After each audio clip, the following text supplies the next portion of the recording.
오늘 우리에게 주실 하나님의 말씀은 사도행전 20장 26절에서 20절입니다. 제가 봉독해 올리겠습니다. 그러므로 오늘 여러분에게 증언하거니와 모든 사람의 피에 대하여 내가 깨끗하니 이는 내가 꺼리지 않고 하나님의 뜻을 다 여러분에게 전하였음이라. 아멘. 옆에 한번 인사하세요. 당신은 하나님한테 최고의 걸작품입니다. 예, 명품으로 삽시다. 예, 하나님이 우리를 지으실 때 최고의 걸작품으로 지으셨대요. 명품으로 지으셨대요. 그래서 오늘 오후 예배는 포항에 있는 한동대학교 교수님이시면서 주일학교가 지금 죽어가고 없어지고 하는 때에 주일학교 어떻게 일으킬 건지, 동부 이촌동에 있는 온누리교회에서 지난번에 차근법 반대 그 모임을 기도회를 하셨는데 거기서 뵀던 교수님 포항의 주일학교를 이렇게 살리는 운동을 하고 계셔서 우리 교회 오셔서 한번 말씀 전에다 오늘 오후 2시 반에 전하게 됩니다. 특히 주일학교 관계되는 분들, 또 어린 아이들 키우시는 분들 오늘 오후에 많이 참석해서 은혜 받으시고 축복 받으시기를 바랍니다. 지교회에서 지금 일성으로 함께 예배드리는 모든 곳에 하나님의 위로와 축복이 함께하기를 바랍니다. 12월 5일 날 내일 모레죠. 서울 구치소에서 남자 죄수들 250명을 상대로 제가 이제 설교를 하게 돼 있고 우리 교회에서 한 20명이 가서 예배를 인도합니다. 전에도 몇 번 가서 예배를 드렸는데 그 죄수들이 복음 듣고 구원받을 수 있도록 기도해 주시면 감사하겠고요. 한 3년 전쯤에 일어난 일인 것 같습니다. 제가 교회에서 공식적으로 처음 얘기하는데 우리 간사님이 누가 찾아와 저를 좀 보자 한다는 거예요. 그래서 1층 카페에 내려와서 보니까 얼굴에도 목에도 뭐 손목에도 칼자국이에요. 칼자국. 목사님, 저는 전과자고 감옥에다 나왔고 뭐 이렇게 쭉 자기 과거, 그리고 자기는 과로 자랐고 결혼했는데 처음에는 장인 장모님 허락을 안 했는데 내가 이 여자를 위해서 내가 생명 바치겠습니다 하면서 무릎 꿇고 했더니만은 허락해줘가지고 애 둘 놓고 애들이 초등학교 다니는데 감옥 갔다 오니까 부인은 다른 남자하고 살고 있고 이혼돼 있고 아이 둘이를 좀 목사님 만나게 해주라 뭐 이런 얘기도 하고, 목사님 탕자 하나가 회개하고 돌아오면 목사님 어떡하시겠습니까? 뭐 이렇게 얘기하는 거예요. 그래서 제가 그럼 감사하지요. 저 너무 괴로워서 오늘 죽으려고 하거든요. 목사님이 저를 살리느냐 죽느냐 제 결정이 달려있으면 뭐 이런 식으로 막 얘기를 해요. 제가 어떤 숨 쉴 수 공간을 안 주고 몇 시간 동안 다다다다다 하는데 보니까 뭐 전부 흉터 자국을 봐서 거짓은 아닌 것 같고, 목사님 제가 이 교회 규모를 봤을 때 목사님 최소한 사례비를 한 달에 1,000만 원씩 받는 것 같은데 목사님 한 달 사례를 저를 도와주십시오. 그래서 제가 탕자가 돌아와서 하나님께 영광 돌리면 얼마나 하나님 기뻐하시겠습니까? 탕자 하나 죽으려고 하는데 살리는데 목사님 한 달 사례도 못 씁니까? 막 이렇게 나오는 거예요. 그래서 나 교회 옮기고 너무 힘들어서 교회 다 들르고 있고 지금 이제 원래 300만 원 받게 되는데 300만 원 한 달 사례다. 그럼 300만 한 달 사례를 저희한테 거십시오. 뭐 이런 식으로 얘기를 하는데요.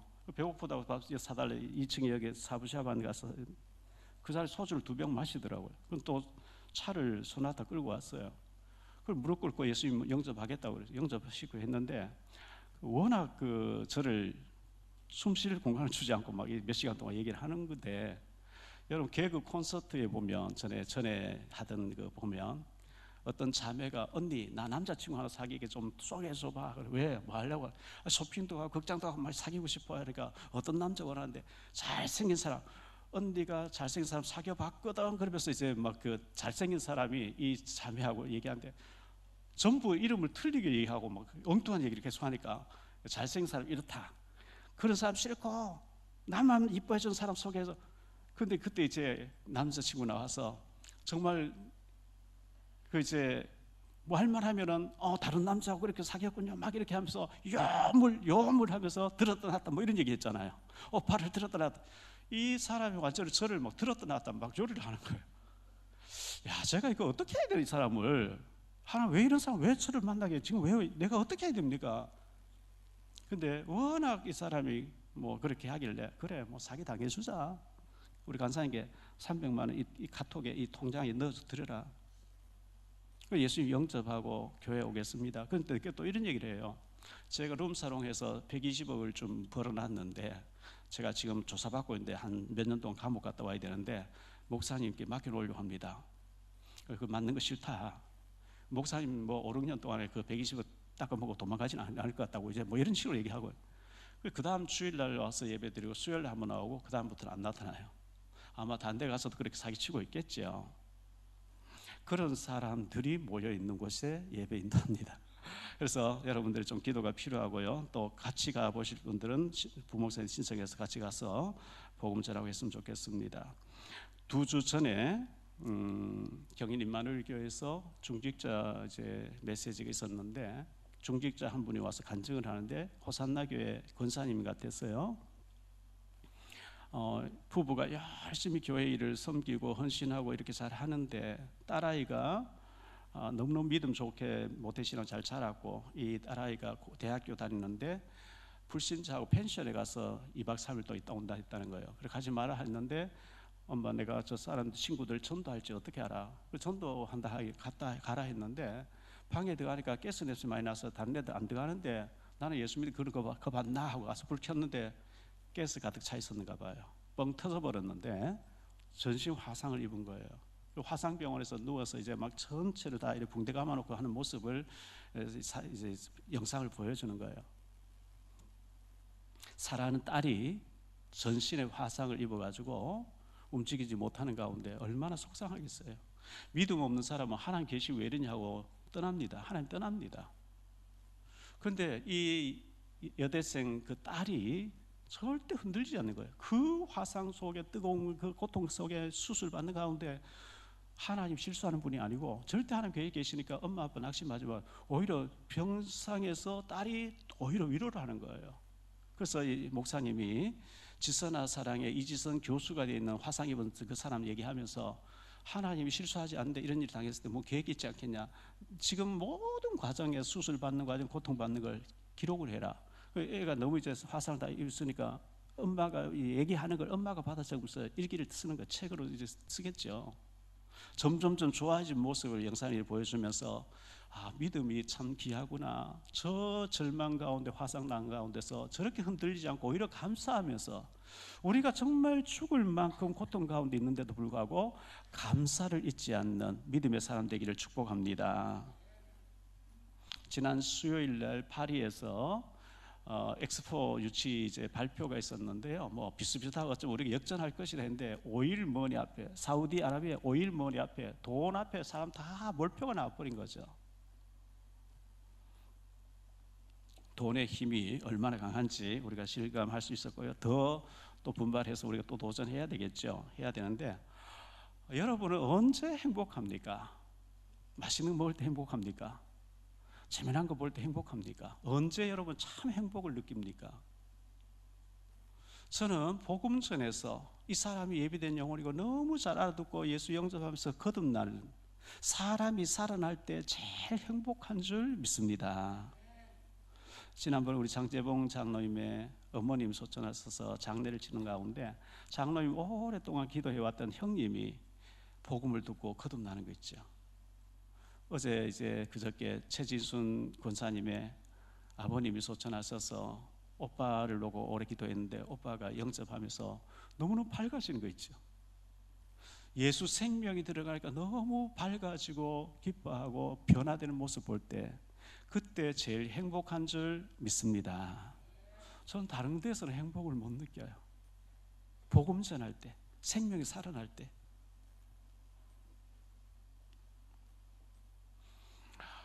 저는 뭐 어디 임원 맡고 그런데 관심이 없어요. 복음 전하는 거, 생명 살리는 데만 쓰임 받게 되기를 원합니다. 창세기 5장 32절에 보니까요, 노아는 500세 된 후에 셈과 함과 야벳을 낳았더라. 노아가 500세 될 때까지 애가 없는 거예요. 얼마나 사람들이 조롱받았겠어요. 애도 못 낳는 뭐 병신이가 뭐 얼마나 조롱받았겠어요. 500세 되도록 애가 없었대요. 500세 되어서 셈과 함과 야벳을 낳았는데요. 그리고 창세기 9장 28절 29절에 이렇게 말씀합니다. 홍수 후에 노아가 350년을 살았고 그의 나이가 950세가 되어 죽었더라. 이렇게 기록하고 있어요.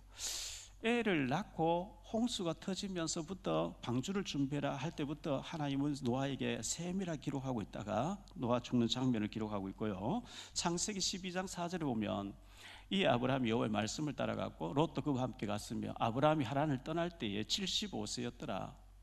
갈대아 우르라고 하는 저 바벨론에 아브라함 살고 있었는데 여호수아 24장 2절에 보면 아브라함이 갈대아 우르에서 다른 신을 섬겼다. 우상 숭배하고 있었는데 하나님이 찾아오셔서 너 우상 숭배하면 여기 살면 안 돼. 정든 고향 친척 아버지 집을 떠나서 제2의 삶을 살아야 되고 메시아 오실 땅 가나안 땅에 가서 거듭난 삶을 살아라.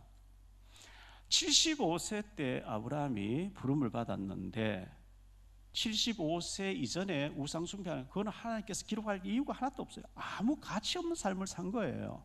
부름 받고 난 뒤에 인도받는 장면을 자세하게 성경에 기록하고 있는데요. 창세기 25장 7절에 보면 아브라함의 향년이 175세라. 75세에 부름 받아서 175세까지 살다가 신앙생활을 100년 동안 한 거예요. 신앙생활 100년 동안 하는 것은 성경이 자세하게 세밀하게 기록하고 있어요. 출애굽기 2장에 보면 2장의 그 1절로 25절에 모세가 태어나는 장면이 소개되고 있어요. 히브리 사람들 아들 낳으면 강에 던져 넣어 죽이라 할 때 태어났는데 그가 공주의 아들로 입양돼서 바로 왕궁에 가서 40세 될 때까지 지냈어요. 그리고 자기 힘으로 해보겠다고 살인을 저지르고 미디안 광야 도망가 처갓집에 40년 보낸 그 80세의 모세 인생을 출애굽기 2장 한 장에 다 기록해 버렸어요. 출애굽기 3장에 소명받고 하나님의 일을 하기 시작한 때부터는 얼마나 하나님 자세하게 모세의 일대기를 기록하는지 창세기, 출애굽기, 레위기, 민수기, 신명기가 모세 기록이에요. 모세 80년 동안에 주의 일을 하지 않는 동안에는 하나님 보실 때 별로 기록할 게 없어요. 그 소명받고 인도받으면서 하나님이 일한 것은 너무 소중하기 때문에 창세기, 출애굽기, 레위기, 민수기, 신명기 기록하는 거예요. 모세가 신명기 34장 5절로 7절에 보니까 이에 여호와의 종 모세가 여호와의 말씀대로 모압 땅에서 죽어 벳볼 맞은편 모압 땅에 있는 골짜기에 장사되었고 오늘까지 그의 묻힌 곳을 아는 자가 없느니라. 모세가 죽을 때 나이 120세였으나 그의 눈이 흐리지 아니하였고 기력이 쇠하지 아니하였더라. 모세 40년에 소명받고 하나님 인도받으며 살았던 것은 너무나 중요하기 때문에 하나님 자세한 기록을 하게 했습니다.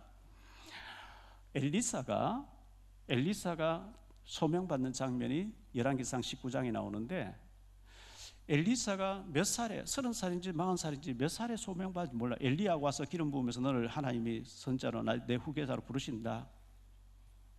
그 전에 엘리사가 밭에서 농사짓고 스케일도 크게 소 24마리 가지고 밭을 갈고 있었는데 그것 하나도 기록할 이유가 없어요. 소명받고 난 뒤에 일어날 일들을 자세하게 기록하고 있어요. 베드로가 몇 살에 예수님 만나서 예수님 제자가 됐는지 모르겠어요. 나이는 안 나와 있어요. 12제자 중에 제일 나이가 많다고 많은 사람 추측을 하는데요. 30살인지 그때 40살이었는지 알 수가 없는데 베드로가 소명받기 전에 늘 고기 잡아서 팔고 뭐 회당에 가서 예배는 드렸겠죠. 히브리 사람 다 하니까요. 거기에 대해서는 사람 쓸 게 없었어요. 소명받고 난 뒤에 주님 따라다니면서 심부름하고 생명 살리고 복음 전하는 것은 너무 중요하기 때문에 사복음서에 기록하고 사도행전에 기록하고 베드로전후서에 기록하고 여러분들 기록하고 있는 거거든요. 이건 뭘 말하느냐? 우리가 그냥 교회 다니고 직장 다니고 하나님 보실 때 중요한 게 아니에요. 진짜 생명 얻어야 될 사람을 태신자로 가슴에 품고 그 영혼 하나 살리기 위해서 밥도 먹자, 차도 마시자, 자료도 전달하고 찾아가고 그것이 하나님 보실 때 중요한 줄 믿습니다. 세 가지로 말씀드리려고 한 첫 번째요. 생명의 중요성입니다. 생명의 중요성. 갈로아는 첫 번째로 모든 영혼과 생명은 소중합니다. 하나님 보실 때 백인이 중요하다, 황인이 중요하다, 흑인이 중요하다 아닙니다. 아무리 백인이고 아무리 권세를 잡았고 아무리 뭐 천문학 부자고 말이죠. 억망장자고 인기 있는 사람.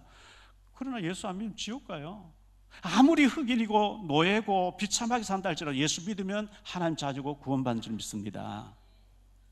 제가 몇 번 얘기했죠. 저 아프리카에 케냐하고 탄자니아 가서 선교하면서요, 거기 달력일에 걸려, 선교사님 집에 달력이 걸려 있는데 그 아프리카 사람 전부 까만 사람들이니까요. 예수님 탄생한 말구유도 까만 예수를 기려놨어요.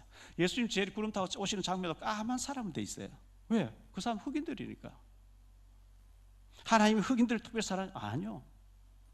우리는 대한예수교 장로회인데요, 장로교가 중요하다, 감리교가 중요하다, 성결교, 순복음, 구세군 중요한 게 아니에요. 하나님이 그런 걸 보시고 장로교 참 대단하지? 아닙니다. 이건 사람이 좀 나눠놓은 거예요. 얼마만큼 예수를 똑바로 믿고 얼마만큼 하나님 원하시는 장소에서 하나님 원하는 복음을 전하면서 하나님 기뻐하시는 삶을 사는, 그게 소중한 줄 믿습니다. 우리끼리 뭐 나는 순복음, 나는 장로교, 나는 성결교, 그거 웃기는 얘기입니다.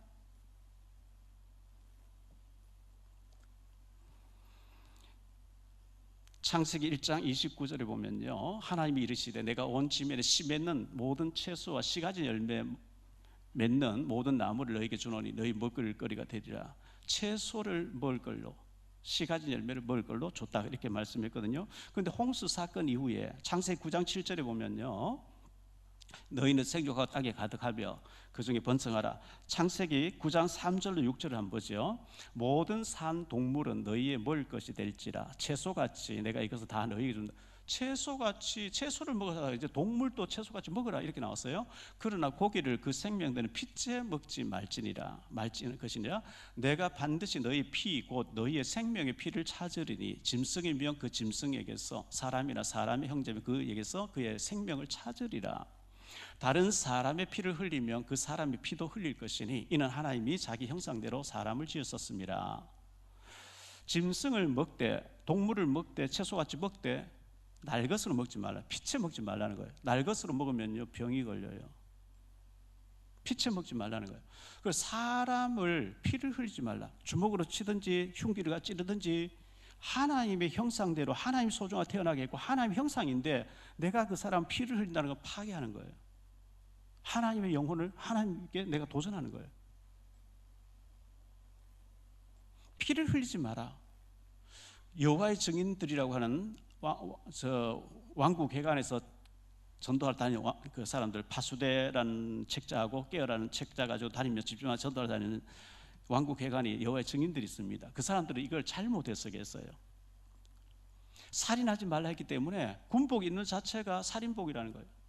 총선을 연습한 자체 살인 연습이라는 거예요. 수혈하지 말. 아무리 사고 나서 죽으면 죽었지 다른 사람 수혈하면 안 돼. 그래서 사고 나면 그냥 죽어요. 군대 안 가요. 그 잘못하는 거예요. 잘못 오해한 거예요. 에레미야 48장 10절에 보면 여호와의 일을 게을리하는 자는 저주를 받을 것이요 자기 칼을 금하여 피를 흘리지 아니하는 자도 저주를 받는다 그랬어요. 하나님 싸우라면 싸워야 돼요. 골리앗이 쳐들어왔어요. 너희가 한 사람 보내가 지면은 너희가 우리 노예돼야 된다. 하나님 다윗에게 싸우게 했어요. 다윗이 골리앗을 죽였는데 그럼 다윗이 살인자로 저주가 지옥 갑니까? 아니거든요. 하나님 싸워야 되는 거예요. 갈란 두 번째로 선한 사마리아 사람처럼 우리가 해야 되는데요. 누가복음 10장 25절로 37절에 보면 어떤 사람이 예수님께 와서 예수를 시험합니다. 그 사람이 율법학자, 성경 신학자예요. 신학자, 성경 전문가죠. 예수님께 와서 어느 계명이 제일 큽니까? 이렇게 물어요. 그리고 예수님께 너 서기관 아니 성경학자 아니냐? 너 어떻게 너 어떻게 알고 있냐? 예, 마음을 다하고 뜻을 다하고 힘을 다 해서 하나님을 사랑하고 이웃을 네 몸과 사랑하라 했습니다. 예수님이 만약에 어느 계명이 큽니까? 이게 제일 크다 하면 그럼 두 번째는 안 큽니까? 이렇게 시비 걸려고 온 거예요. 그런데 그래 네 말이 맞아 그렇게 하면 돼 이러니까요. 그 사람 자기를 옳게 보이려고 다른 사람을 우쭐대고 싶어서 그럼 내 이웃이 누굽니까? 이런 거예요. 그때 예수님께서 사마리아 사람, 강도 만난 사람 얘기한 거거든요. 어떤 사람이 예루살렘에서 여리고로 가는데 강도들이 나타나서 찌르고 다 빼앗고 도망가 버렸어요. 그곳을 제사장 지나가다 못 본 척하고 피해버려요. 요즘 말로 목회자들이에요. 제사장은요. 그 다음에 레위 사람 지나가 또 못 본 적 피해요. 요즘 말로 하면 중직자들이에요. 못 본 적. 왜? 나도 위험 당할 수 있고 저런 사람 만나면 귀찮다 피해버리는데, 사마리아 사람, 정통 유대인들이 인간 취급을 안 해주는 사마리아 사람이 그거 지나다가 그 사람 불쌍히 여기, 자기도 위험 당할 수 있음에 불구하고 그 사람을 태워서 병원에 데려갔어요. 주막이라 나오는데, 주막은 술도 팔고 음식도 팔고 여관 사람도 재워주고 비상약도 주는 곳이었어요. 이 사람을 치료해 주라. 돈이 더 들면 내가 여행 갔다 오는 게 더 주겠다. 이 강도 만난 자에게 이웃이 누가 이웃이겠냐? 예, 선한 사마리아 사람 가서, 그래 가서 너도 그렇게 해라. 우리가 운전해 가다가 지나가다가 교통사고 났다든지 불이 났다든지 다치는 사람이 있으면 우리가 신고하고 도와주고 건져주는 당연히 해야 될 일이죠. 그런데 영적으로 강도를 만나서 주님 못 만나서 우상 숭배하며 귀신 섬기면서 운명 사주팔자 굿하고 하나님 몰라가지고 죽도록 고생하고 있는데, 그 너는 지옥 가, 나는 구원받고, 나는 할렐루야, 나는 하나님의 백성이고, 입 닫고 있으면 안 된다는 거예요. 영적으로 강도 만나서 죽어가는 사람에게 우리가 복음을 전해야 될 줄 믿습니다. 갈로 안에 세 번째로요, 예수님의 명령입니다. 부활하신 예수님께서 40일 동안 하나님 나라의 일을 말씀하시다가 승천하실 때 5마디를 남기셨는데, 그게 마태복음 28장 18절로 20절이거든요. 예수께서 나와 말씀하여 이르시되 하늘과 땅의 모든 권세를 내게 주셨으니 그러므로 너희는 가서 모든 민족을 제자로 삼아 아버지와 아들과 성령의 이름으로 세례를 베풀고 내가 너희에게 분부한 모든 것을 가르쳐 지키게 하라. 볼지어다 내가 세상 끝날까지 너희와 항상 함께 있으리라 하시니라. 모든 민족 모든 족속으로 제자를 삼아라. 모든 족속 가운데 민족 가운데 제자가 없는데 네가 가서 만들으래라. 못해요. 우리가 못 만들어요. 모든 족속 가운데 모든 민족 가운데 하나님이 숨겨놓으신 제자가 있는 줄 믿습니다. 있으니까 하라는 거죠. 마가복음 16장 15절 이하에 보니까 또 이르시되 너희는 온 천하에 다니 만민에게 복음을 전파하라. 믿고 세례를 받는 사람 구원을 얻을 것이요 믿지 않는 사람은 정죄를 받으리라. 믿는 자들에게 이런 표적이 따르리니 곧 그들이 내 이름으로 귀신을 쫓아내며 새 방언을 말하며 뱀을 집어 올리며 무슨 독을 마실지라 해를 받지 아니하며 병든 사람의 손을 얹은 즉 나으리라 하시니라. 주 예수께서 말씀을 마치신 후에 하늘로 올려지사 하나님 우편에 앉으시니라. 제자들이 나가 두루 전파할 때 주께서 함께 역사하사 그 따르는 표적으로 말씀을 확실히 증언했다.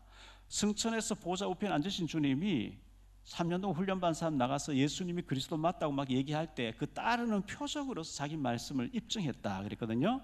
멀리 가서 우리가 온천하다 만민에게 전하지는 못해요. 근데 만민 속에 제사가 있다는 것을 말씀하고 있는 거거든요. 누가복음 24장 13절로 35절에 보면 엠마오 도상 두 제자가 나오는데 확신이 없어요. 예수를 선지자 중에 한 명으로 알고 있어요.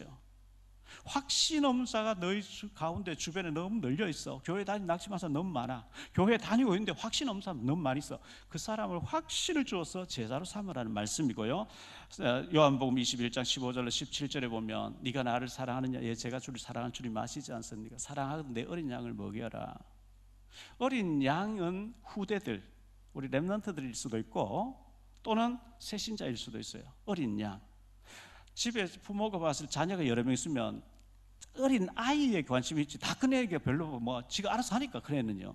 어린 아이에는 신경 써줘야 되는 것처럼요. 사도행전 1장 8절에 보면 오직 성령이 너에게 임하시면 너희 권능을 받고 예루살렘 온 유대 사마리아 땅까지 이르러 내 증인 되리라. 성령의 권능이 아니고는 그 고집센 유대인들 못 꺾어요. 헬라의 지식인들 못 꺾어요. 로마의 엘리트를 못 꺾어요. 그런데 오직 성령이 임하시면 그런 사람의 세상 것을 이길 수 있는 능력이 있을 줄 믿습니다. 멀리 가서 이방 사람 구원하지 못하나 내 집 근처 다니면서 건질 죄인 많도다. 눈을 들어 하늘 보라. 어지러운 세상 중에 곳곳마다 상한 영에 탄식 소리 들려온다. 빛을 잃은 많은 사람 길을 잃고 헤매이며 탕자처럼 기진하니 믿는 자여 어이할꼬. 두 번째입니다. 핏값이라고 했습니다. 핏값. 갈라리 첫 번째로 듣든지 아니 듣든지 전하라. 성경이 이렇게 말씀합니다. 에스겔서 2장 5절입니다. 그들은 패역한 족속이라 그들이 듣든지 아니 듣든지 그들 가운데 선지자가 있음을 알지니라. 에스겔서 2장 7절입니다. 그들은 심히 패역한 자라 그들이 듣든지 아니 듣든지 너는 내 말로 고할지니라. 잘 안 들으려고 해요. 근데 전하라는 거예요. 에스겔서 18장 23절에 보면요, 주 여호와의 말씀이니라. 내가 어찌 악인이 죽는 것 조금인들 기뻐하랴. 그가 돌이켜 그 길에서 떠나 사는 것을 어찌 기뻐하지 아니하겠냐. 에스겔서 33장 7절로 9절입니다. 인자야, 내가 너를 이스라엘 족속의 파수꾼으로 삼음이 이와 같으니라. 그런즉 너는 내 입의 말을 듣고 나를 대신하여 그들에게 경고할지니라. 가령 내가 악인에게 이르기를 악인아 너는 반드시 죽으리라 하였다 하자 네가 그 악인에게 말로 경고하여 그의 길에서 떠나게 하지 아니하면 악인은 자기 죄악으로 말미암아 죽으려니와 내가 그의 피를 네 손에서 찾으리라. 그러나 너는 악인에게 경고하여 돌이켜 그의 길에서 떠나라고 하되 그가 돌이켜 그의 길에서 떠나지 아니하면 그는 자기 죄악으로 말미암아 죽으려니와 너는 그 생명을 보존하리라. 너는 그 사람 핏값을 해서 무혐의라는 거예요. 그런데 내가 전해야 될 사람이 내가 안 전해서 그 사람 죽으면 핏값을 네게서 찾겠다. 이건 무서운 얘기예요.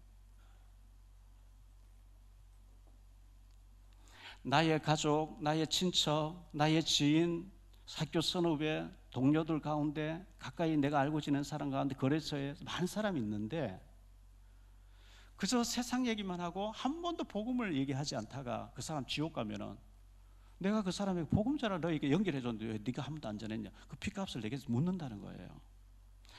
갈라한 두 번째로 복음을 전달하라고 명령하십니다. 전했는데 내가 전했는데 안 받아도 그럼 나하고 상관이 없어요. 나는 핏값을 면제받는 거예요. 구원받게 하라 하지 않았어요. 전하라 그랬어요. 우리가 할 일은 전하는 거예요. 받고 안 받고는 하나님 시간표에 대해서 그 사람 알아서 할 일이고, 제가 전에도 몇 번 얘기했죠. 공병호 박사님을 저희 교회 지금 한 18년 전쯤 될 거예요. 강화 유수들 우리 정교 여름에 수련할 때 그분을 강사님을 한번 모셔서 복음 전화 안 받아들여요. 지금부터 한 15년 전쯤에 그분이 일일 세미나 하는데 제가 참석했거든요. 저 원당 역인 데서 벽제 가는 쪽에 그분이 하는 5,000평 된 땅이 농장이 있는데 그 2층에는 부인 서혜숙 집사님이 부페를 하고 있고 지하실에 공부역사 그 세미나실이 있어요. 그 오전에 참석하고 2층에 식사를 하는데 어떤 분 옆에 있는 사람이 저 가운데 앉아 있는 사람 공병 박사님 부인이다 그래서 제가 식사하고 차에 가서 전도지하고 테이프하고 가져와서 전달하면서 얘기하니까 교회 안 다닙니다 이래요. 아니, 다니셔야 예 때가 되면 다니겠죠. 뭐 놔두세요. 한번 들어볼게요. 뭐. 그리고 몇 주 있다 그 앞을 지나 다시 한번 들려 일부러 밥 먹고 또 전달 똑같아요 반응이에요. 그래서 아니구나 더 이상 관심도 없고 끊었어요.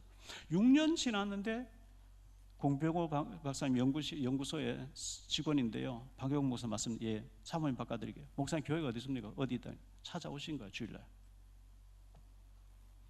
집안에 힘든 일이 있어서 가까운 교회 아무리 새벽기도 수요일 금요 주일날 다 다녀봐도 전에 6년 전에 복음이란 무엇이냐 왜 예수님이 그리스도냐 했던 그리스도 선자 제사왕 그 목사님의 테이프를 들었는데 그게 잊어지지 않아서 목사님께 찾아왔습니다.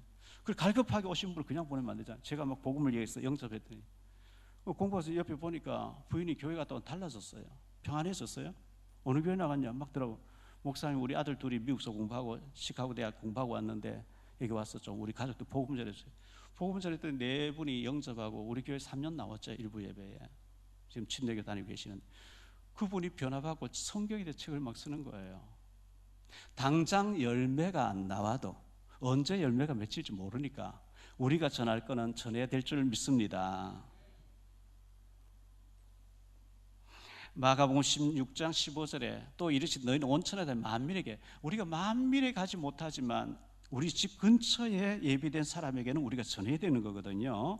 우리 교회가 청라에 있어요. 청라에 사는 사람들이 우리 교회 때문에 집 간접적으로 어떤 식으로든 복음을 한번 들어야 돼요. 여기 가정동, 연희동 이쪽에 우리 교회 때문에 복음을 한번 듣게 하는 게 우리가 해야 될 일이에요. 복음 전하지 않는 교회는 교회로 기능을 잃어버린 거죠.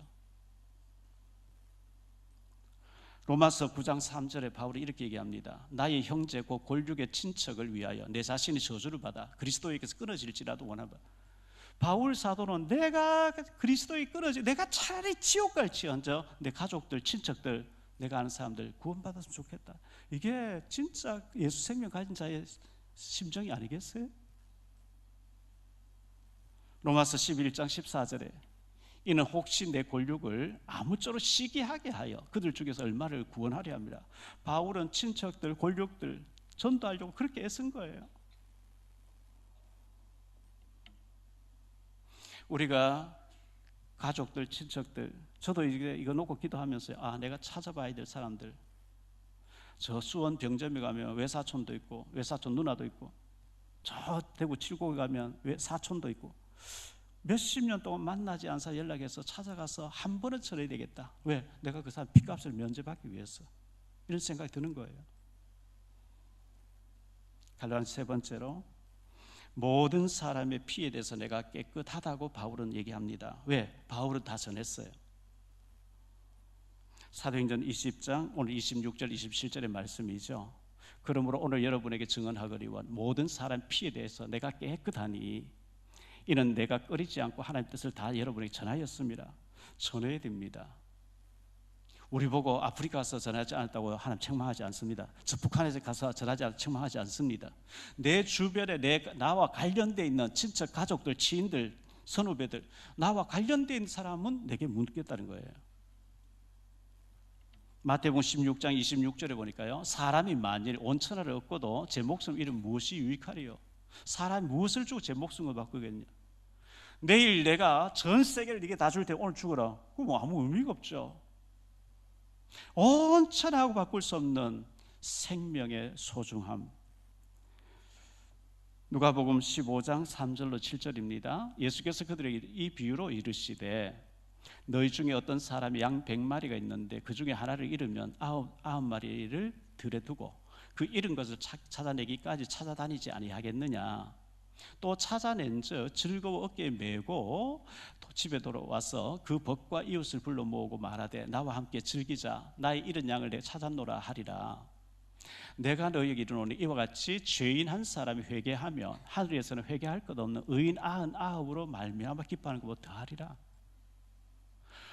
양이 100마리 한 마리 잃어버 아직 99마리 있잖아. 한 마리 뭐 찢기든지 말든지 뭐 포기할 수도 있는데 목자는 그 양을 사랑하는 거예요.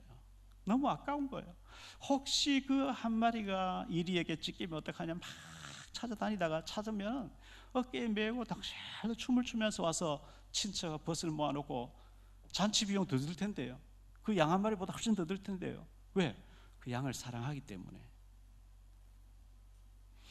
이와 같이 죄인 한 사람 회개하면 하늘에서 회개할 것 없는 의인 99을 인하여 기뻐함보다 더 기뻐하면서 하나님이 천군 천사 동원해서 잔치 연다는데 우리가 뭘로 하나님 잔치 열어드릴 수 있겠어요? 복음 전해서 복음 받고 돌아오면 천국 잔치가 열려지는 줄 믿습니다. 세 번째로요, 우리의 사명입니다. 사명. 갈라디아 첫 번째로 항상 힘쓰라 그랬어요. 항상 힘써야 돼요. 디모데후서 4장 2절에 너는 말씀을 전파하라. 때를 얻든지 못 얻든지 항상 힘쓰라. 범사의 오래 참음과 가르침으로 경책하며 경계하며 권하라. 항상 힘쓰라. 항상 거래처 만날 때마다, 항상 어디 갈 때마다 오늘 예비된 영혼이 있을까? 비행기 타든 기차 타든 어디 갈 때마다 하나님 오늘 예비된 영혼 붙여주세요. 그 사람 전달할 자료를 항상 챙기고 다녀야 돼요. 휴대폰 들고 다니, 지갑, 신분증 들고 다니듯이 항상 그 사람 자료를 전달할 자료를 준비해가지고 다녀야 돼요. 왜? 어디서 만날지 모르니까. 항상 힘쓰라는 거예요. 아까도 말씀드린 에스겔서 2장 5절 7절에 보면 그들은 패역한 족속 안 들으려고 할 것이다. 그러나 듣든지 안 듣든지 넌 전해라. 두 번째로 갈라는 두 번째입니다. 복음 전하는 것을 하나님은 소중하게 보십니다. 여호수아 2장 1절로 24절에 정탐꾼 2명 들어가니까 안에 기생 나비 딱 기다리면서 얼른 통해버린 거 있죠. 영적으로 딱 통해버려요. 이래가 정탐꾼 중에 한 명이 살몬하고 기생 나비 결혼해서 보아스를 낳잖아요. 열왕기하 5장 지난주까지 몇 차례 봤어요. 수요예배 금요일에 계속 그 얘기를 했으니까요. 이스라엘 어린 소녀가 하나님 대해서 아는 이 비밀을 가진 어린 소녀가 납치당해서 아람 나라에 가서 인력 시자 팔려서 갔는데 나하만 집에 나하만 장군은 2인자인데 그 왕 앞에 크고 존귀한 자인데 썩어들은 나병이 걸려 있어요. 노는 입에 부엌에 설거지하면서 나하만 부인에게 우리 저 나하만 장군님이 저 도단성에 가서 이스라엘 나라 가서 엘리사 선생님 만나서 기도받아 낫는다. 이 한마디가 생을 뒤집어 놔버린 거 있죠. 그게 돈 듭니까 힘듭니까? 알고 있는데 말 안 해. 그게 너무 어려운 거예요. 아는 것을 말 안 해주고 입 닫고 있는 그게 힘든 일이라니까요. 사도행전 8장 4절로 8절에 사마리아 사각지대에 빌립 지사님 들어가서 복음 전하니까 불치병이 들어가고요. 많은 사람이 일어났어요. 사도행전 8장 26절로 40절에 에티오피아의 국고를 맡은 간다의 국고를 맡은 재무부 장관이 왔는데 이사야서를 사서 마차 안에서 읽고 있는데요. 제가 그 중동에서 아프리카 비행기 타니까 4시간 이상 걸려요. 비행기로 4시간 거리를 이 사람이 그때 비행기에 있으니까 마차 타고 갈급해가지고 와서 성경 2마리 성경 사서 이사야 53장 예수님이 그가 찔리면 이 부분이 아닙니까? 그걸 읽으면서 성령인들 빌립 옆에 가서 읽는 것을 깨닫냐? 가르쳐주는 사람 없는데 어떻게 깨닫냐? 이사야가 이걸 기록했는데 이사야 자기 자신에 대해서 기록한 타인들이 기록한 거냐? 마차에 올라타고 복음을 얘기하는 거 즉시 세례받고 아프리카 지금 복음 들어가는 시간이거든요. 사도행전 9장에 사울이라는 바울을 주님 꺾어놓고 아나니아에 가서 기도해줘라. 복음 받을 사람과 복음 전할 사람 딱 준비해드리고 복음 받을 사람 하나 딱 준비해서 만나게 하시는 하나님 그 일을 전문적으로 하시는 분이에요. 사도행전 10장에 고넬료 백부장 고넬료 로마의 이탈리아 부대 장교죠. 갈급하게 하나님 찾고 금식하고 구제하고 막 하는데 환상 중에 베드로를 청해라. 베드로를 가라. 베드로 오니까 막 천사가 나타나 큰절하잖아요. 가족들 친척 잔뜩 모아놓고 베드로 말씀 듣고 세례받고 거듭나잖아요.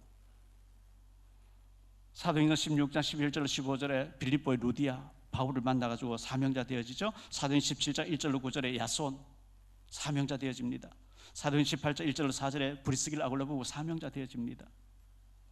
복음 전할 사람이 전해야 되겠다 마음 먹을 때 복음 받을 사람 하나 갈급하게 만들어서 만나게 하실 줄 믿습니다. 갈라디아 세 번째로 아름다운 발걸음이라 그랬어요. 복음 들고 가는 발걸음이 아름다운 거예요. 로마서 10장 13절로 15절입니다. 누구든지 주의 이름 부른 자는 구원을 받으리라. 그런 그들이 믿지 아니하는 일을 어찌 부르리요? 듣지도 못한 일을 어찌 믿으리요? 전파하는 자가 없이 어찌 들으리요? 보내심을 받지 아니하였으면 어찌 전파하리요? 기록된 바 아름답도다. 좋은 소식을 전한 자들이 발이야 함과 같으리요. 우리에게 누군가가 전해줘서 우리가 구원받은 거예요. 누군가 전해줬잖아요. 그러면 우리가 또 전해야 되는 거예요.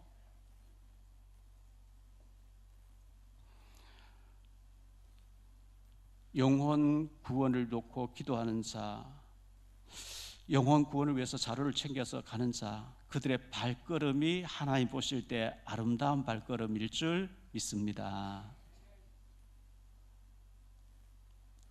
막 수다 떨기 위해서 가는 걸 하나님 아름답다 하겠어요?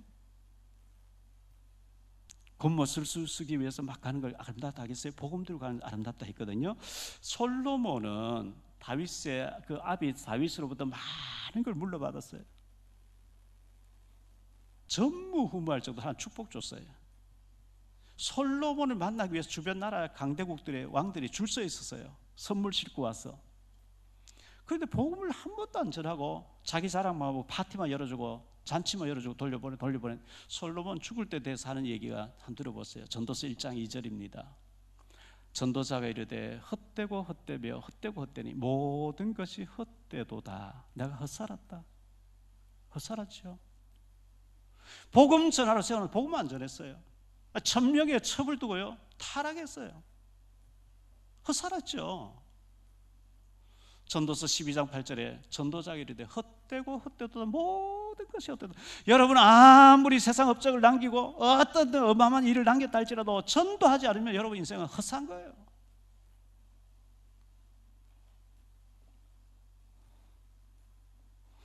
주님께서 우리의 목에서 호흡을 거두시는 날, 숨이 멎는 날, 우리는 주님 앞에 서야 돼요. 주님 앞에 섰을 때 너 참 복음 전할 예었구나, 생명 면류관 받아라, 이런 사람이 있는가 하면 내가 그렇게 사람 붙여온다, 너를 왜 한 번도 안 전했어?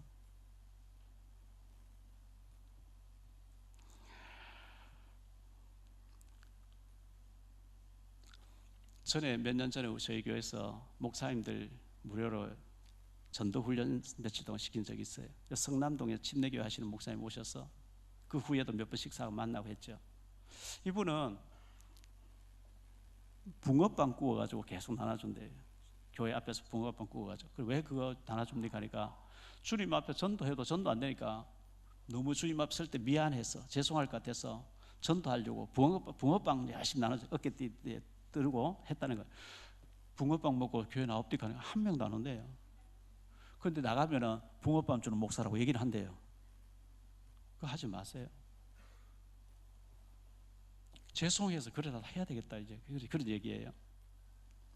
제가 한 17, 18살쯤 됐을 때 패션 디자이너면서 영화의 배우로서 또 가수로서 활동하신 분이 루비나라는 사람이 있어요. 여러분 그 네이버 루비나 치면 나옵니다. 옛날 사람은 아실 거예요. 요즘 사람들은 모르고요. 만날 때는 쉬웠지만 헤어질 땐 어려워, 뭐 이런 노래도 있었고요. 한마디만 말해주, 뭐 이런 노래도 있어요. 이분을 제가 이제 어떻게 연락이 닿아서 몇 년 전에 청담동에 가서 그 코로나 때 마스크 쓰고 만났죠. 역삼동에 가니까 루비나 컬렉션 빌딩 큰 거 2개 있어요. 회장님이에요. 얼마나 믿음 좋은지요. 배철수 씨가 사회 보는 콘서트 7080에서 출연 한 번만 해달라 그렇게 하는데 안 나갔대요. 난 세상 다 끊었다는 거예요. 청담동에 디자이너들 전도하기 위한 교회를 세웠대요. 목사님 모셔놓고. 그런데 이분하고 얘기를 하는 가운데 목사님 전도가 그렇게 어려워 안 돼요. 자석이 있으면요, 자석이 있으면 세부치가 달라붙어요. 꽃이 피어 있으면 꿀벌이 와요. 우리 교회 마당에 조화, 가짜 꽃을 100만 송이 갖다 놔도 꽃은 안 옵니다. 저 나비가 벌이 안 옵니다. 가짜 조화는 생화가 될 수 없어요. 근데 생화 한 송이를 갖다 놓으면 꿀벌이 와요. 왜? 그 속에 꿀방이 있어요. 여러분 속에 예수 생명이 없으면 못 전해요. 여러분 속에 예수 생명이 펄펄 끓으면 전하게 돼 있어요. 옆에 사람 전달되게 돼 있어요.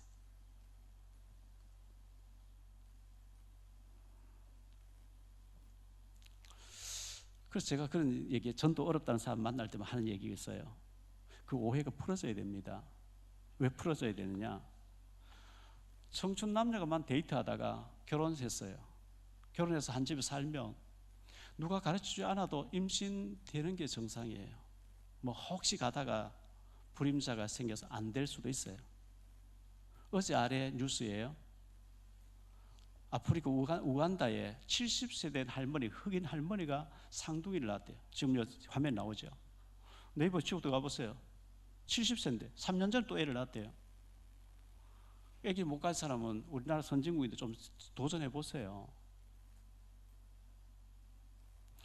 남녀가 연애하다가 살면 자꾸 애기가 들어서서 천천히 낳으려고 피임하는 것처럼 여러분이 주님과 동행하고 기도하고 정말 복음 전하려고 하는 마음을 가지고 있으면 하나님 복음 받을 사람 붙여주실 줄 믿습니다. 그게 안 되어지면 심각하게 고민 좀 해봐야 돼요. 영적인 불임자니까 고민해 봐야 돼요.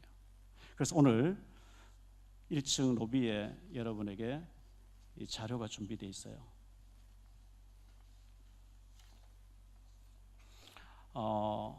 여기 기록을 꼭 가져가세요. 2장씩 가져가세요. 가져가서 앞에 요 쓰실 거 쓰시고 나의 골육 친척이라 해놨어요. 골육 친척이 인천에 살지 않고 저 뭐 광양에 살든 전주에 살든 강릉에 살든 상관없어요. 전도 야 저 사람 구원받아야겠다. 내가 한 번은 찾아가 복음 전해야 돼. 다 적었어요. 그리고 나의 지인 알고 지낸 사람 다 적었어요. 선후배 다 적었어요. 친구 다 적었어요. 하나는 내주세요. 그 해외에 있는 아는 사람 친척들 적어냈어요. 해외까지 찾아가겠습니다. 그래서 내주시면 다니엘 기도가 3주 동안 세일 동안 집중 기도하고 우리 교구장님과 구역장님과 힘을 합해가지고 연락해서 디데이를 잡아서 우리 교회 오게 하는 게 아니고 가서 살려놓고 살려야 돼요. 일단 전해야 돼요. 자료를 줬어요. 살려야 돼요. 하나님이 기뻐하실 줄 믿습니다. 태신자로 이 사람 명단 적어놓고 이 사람 놓고 같이 기도한다는 그 자체를 하나님 기뻐하시는 거예요. 거기 아무 관심이 없다. 그 자체가 하나님도 어쩌면 관심 없을지 모릅니다. 생명에 관심 없는 사람 하나님 왜 관심 있겠어요? 그리고 여기 빛난에다가요, 나는 12제사로 쓰임받 12제사라고 쓰시고요, 나는 70인 요원으로 쓰임받기로 70인을 쓰세요. 누가복음 10장에 보면 12사도가 아닌데 70인 제자들, 똑 사도들 같이 3년 동안 예수님 따라다니면서 훈련 받아가지고 예수님 승천하는 거 보고 사도행전에 전지에 흩어져 가지고 지교육 운동, 자기 일 다 하면서 지교육 운동하는 중직자들 70인들이 나옵니다. 그 12제사가 되기를 원하는 사람들과 70인 요원들, 이런 사람들 데리고 앞으로 우리가 캠프도 하고 적어낸 사람 찾아가기도 하고 한 번은 복음 듣게 해드리니까. 그래서 핏값을 면제받고 축복받게 되시길 축원합니다. 말씀을 결론 맺습니다. 첫째, 주님의 탄식이 들려야 합니다. 주님이 탄식하고 계시거든요. 마태복음 9장 36절로 38절에 보니까요, 무리를 보시고 불쌍히 여기시니 이는 그들이 목자 없는 양과 같이 고생하며 기진함이라. 이에 제자들에게 이르시되 추수할 것은 많되 일꾼이 적으니 그러므로 추수하는 주인에게 청하여 추수할 일꾼들을 보내주소서 하라. 목자 없는 양같이 우왕좌왕하게 헤매는 사람들 보시면서 주님이 탄식하셨다는 거예요. 낫을 대면 돼. 낫을 휘두르는 추수꾼이 없다. 복음 들고 가면 하나님 뒤집어지게 할 텐데 복음 들고 가려고 하는 사람이 없구나. 복음 전할 추수꾼 보내달라 기도하라. 하나님 같이 손잡고 생명운동할 사람을 만나게 하옵소서 기도해야 되고요. 사도행전 18장 9절 10절에 보니까 밤에 주께서 환상 가운데 바울에게 말씀하시되 두려워하지 말며 침묵하지 말고 말하라. 내가 너와 함께 있으며 어떤 사람 너를 대적하여 해롭게 할 자가 없을 것이니 이는 이 성중에 내 백성이 많음이라. 여러분, 내가 보니까 전도받아서 아무도 없는, 그거는 내 생각이고요, 네 주변에 구원받은 사람 많이 사람 준비해놨다는 거예요. 두 번째로, 누가 갈고 주님께서 누가 갈래 이래요. 이사야 6장 8절에 보니까 내가 또 주의 목소리를 들으니 주께서 이르시되 내가 누구를 보내며 누가 우리를 위하여 갈고 하시니 그때에 내가 이르되 내가 여기 있나이다 나를 보내소서. 주님 저를 써주세요. 제가 심부름할게요. 제가 여기 있습니다. 복음 전한 일에 쓰임받게 되시기를 축원합니다. 멀리 가서 이방 사람 구원하지 못하나 내 집 근처 다니면서 건질 죄인 많도다. 찬송이 있습니다. 세 번째로, 준비하시는 하나님이에요. 복음 전하려고 하면요, 주님은 복음 받을 사람 준비시켜요. 성경 전체가 그래 돼 있어요. 아담 하와 태어나기 전에 하나님 다 준비해놓고 태어나게 했어요. 요셉이 애굽에 노예로 팔려가다 선교사로 들어간 거예요. 하나님 다 준비해놨어요. 복음 전하고 마음먹으면 하나님 받은 사람 딱 준비를 해버려요. 그런 다음에 좀 얘기하기로 하고요. 어제 매일경제신문 1면에 보니까요, 매일경제신문 1면인데요, K자가 붙으면 대세, 일본이 줄선다. 세계를 다녀보면요, 일본 사람은 무조건 인정해버려요. 왜? 사기 안 쳐요. 정직해요. 일본 물건 무조건 다 믿어버려요. 왜? 불량품이 없어요.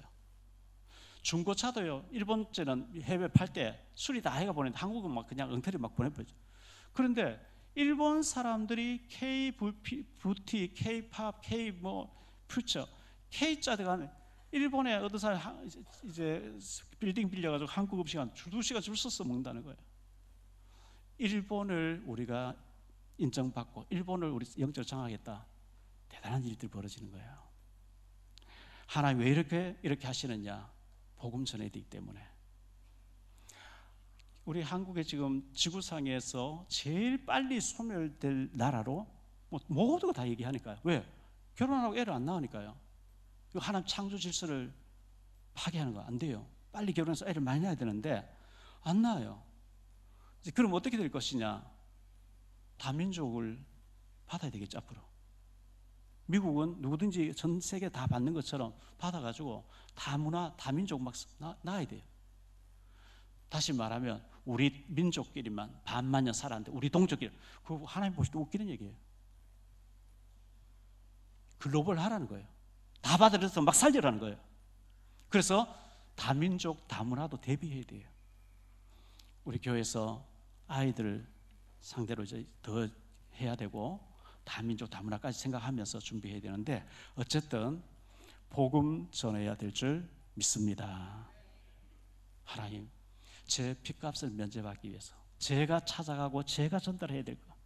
여러분 못 가거든요. 제가 유튜브 해놓은 거 있잖아요. 복음 메시지 그거라도 어떻게 보내야 돼요.